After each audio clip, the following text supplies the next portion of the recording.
মা যদি রাগ করে কথা বলে, মা যদি বকা দিয়ে কথা বলে, বাপ যদি সবার সামনে জুতা দিয়েও পিটায়, আপনি সন্তান হয়ে আমি সন্তান হয়ে চুপ হয়ে থাকব রবকে খুশি করার জন্য।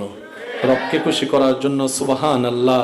একজন ক্ষুধার্ত আসলে ঘরে যা আছে খাবার দিয়ে মেহমানদারি করব, না থাকলে কথা দিয়ে মেহমানদারি করব রবকে খুশি করার জন্য। দুশমনও যদি কোনোদিন বিপদে পড়ে আপনার সামনে হাত পাতে, আপনি সমস্ত রাগ হিংসাকে ভুলে তাকে সাহায্য করবেন রবকে খুশি করার জন্য। সুবহান আল্লাহ, সুবহান আল্লাহ, সুবহান আল্লাহ। কোন একটা মেয়ের বিয়ে দেওয়ার সময় যৌতুক না নিয়ে আপনি বিয়ে করলেন রবকে খুশি করার জন্য। জগৎকে না দেখায় কাবিনের আধিক্যতা না করে ছেলের যতটুকু সামর্থ্য আছে সেই অনুযায়ী মেয়ের অভিভাবক হয়ে আপনি বিয়ে দিলেন শুধু রবকে খুশি করার জন্য।